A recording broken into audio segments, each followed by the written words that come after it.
com vocês? Espero que sim, eu estou bem. Estamos aqui para mais uma videoaula, que no caso será aula de História e direcionada para os alunos do 7º ano, tá? Assim como nas aulas anteriores, sugiro que vocês peguem o caderno, peguem o livro, porque vamos precisar, tá certo? Então bora lá começar a aula, mas antes disso, roda a vinheta. Anote o número. Então galera, bora lá, o capítulo 3, Reforma e Contra-Reforma.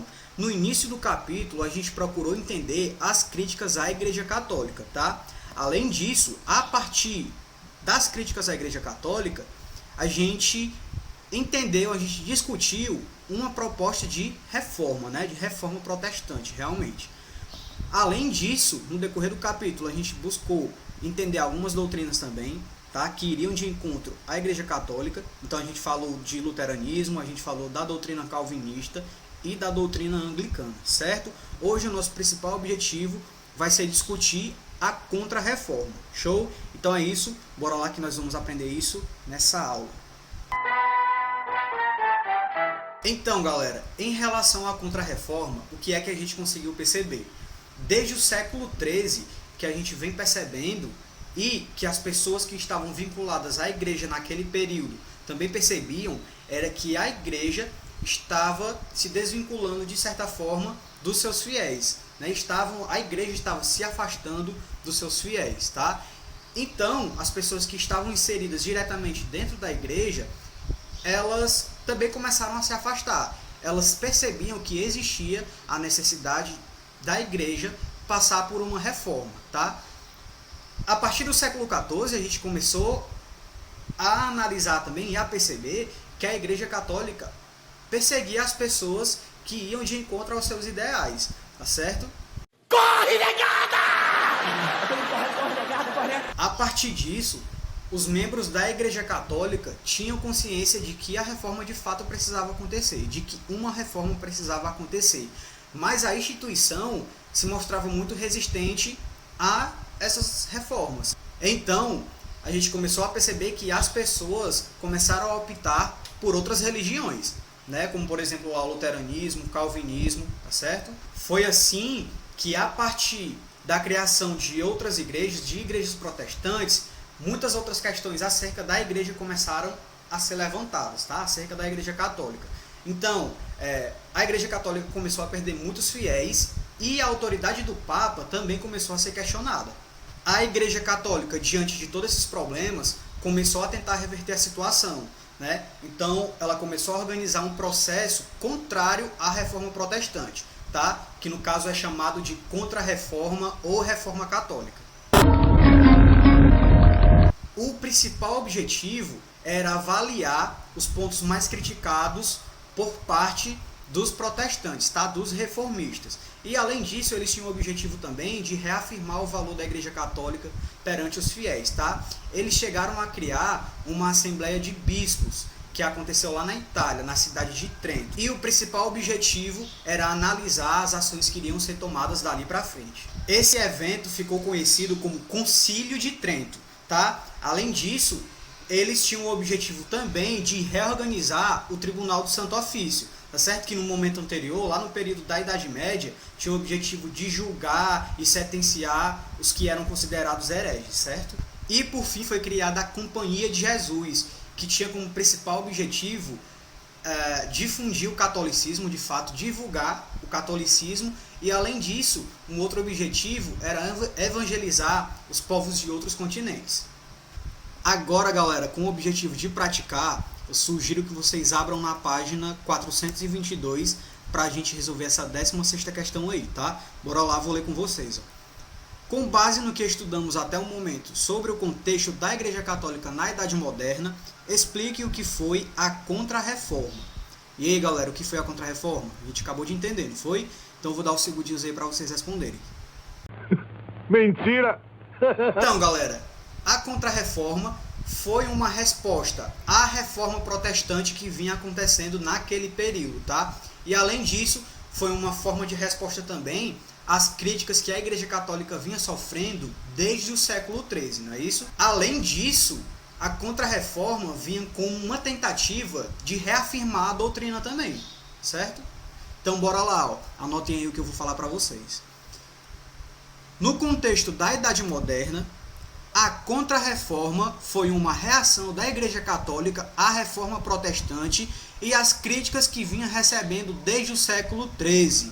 Além disso, o movimento representava uma tentativa de reafirmar sua doutrina.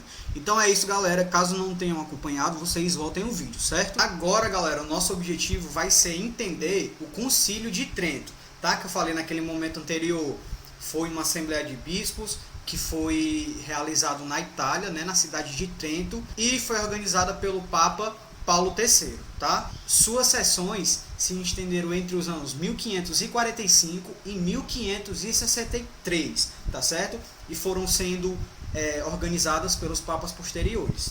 A gente consegue perceber que a Assembleia durou um certo tempo porque existiam muitos assuntos a serem discutidos, tá? Além disso, aconteceu também algumas divergências de opiniões e em um determinado momento a Assembleia, inclusive, teve que ser suspensa porque aconteceu uma epidemia lá na Itália. Algumas discussões resultaram na estruturação de algumas práticas e de algumas regras também que teriam que ser respeitadas pelos membros da Igreja Católica, certo? Algumas já existiam, mas eles fizeram questão de reafirmar no concílio, certo? Entre elas, a gente pode afirmar: o latim continuou sendo o idioma oficial da igreja. Além disso, o que foi que a igreja manteve? Prestem atenção. Os 7 sacramentos, a crença no purgatório, o culto aos santos, a veneração de imagens, a proibição da livre interpretação da Bíblia, o celibato clerical e a autoridade do Papa.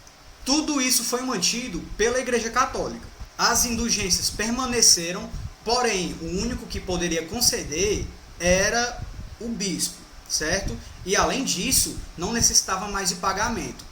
Porém, essa dinâmica de fato não aconteceu e depois do concílio foi que de fato eles decidiram extinguir. Além de manter regras antigas, a Igreja Católica também fez algumas inovações, certo? Quais foram? Foram criados seminários, tá certo? Que no caso são escolas preparatórias para sacerdotes e tinham rígidas perspectivas intelectuais, tá? O aprendizado intelectual era muito prezado e o aprendizado moral também, tá certo?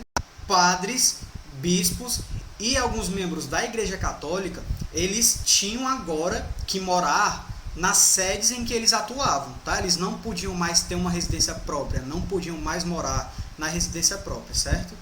E a salvação pela justificativa da fé, que tinha sido considerado por Lutero, que era um dos preceitos de Lutero, foi considerado heresia por parte da Igreja Católica.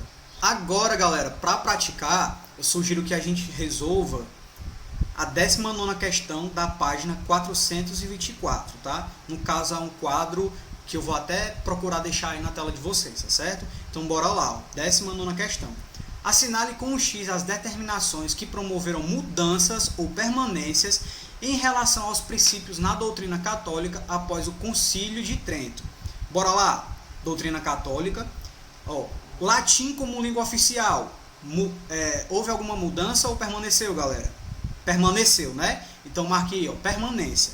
Celebração dos 7 sacramentos. Mudou, galera? Tiraram ou permaneceu? Permaneceu, né, gente? Então coloquei aí, ó, permanência também. Culto aos santos. Retiraram ou permaneceu, gente? Permaneceu, né? Então coloquem aí, ó, permanência.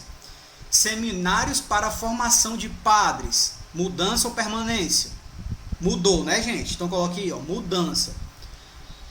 Proibição da venda de indulgências. Foi inserido ou já existia, hein, gente?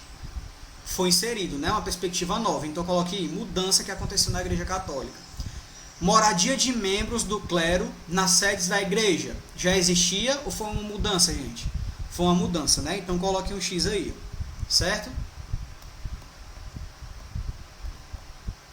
Então é isso. A gente encerra a nossa aula por aqui. Eu espero que vocês tenham entendido. E vocês já sabem, né? Caso não tenham entendido, entrem em contato comigo ou falem no WhatsApp da escola, que a escola repassa a dúvida para mim e eu procuro tirar a dúvida de vocês, tá? E lógico, caso surja a dúvida, vocês podem anotar que a gente pode tirar as dúvidas na aula online, né, a partir do Google Meet, que agora é uma ferramenta nova que a gente tem, tá certo? Então é isso, continue estudando e até mais.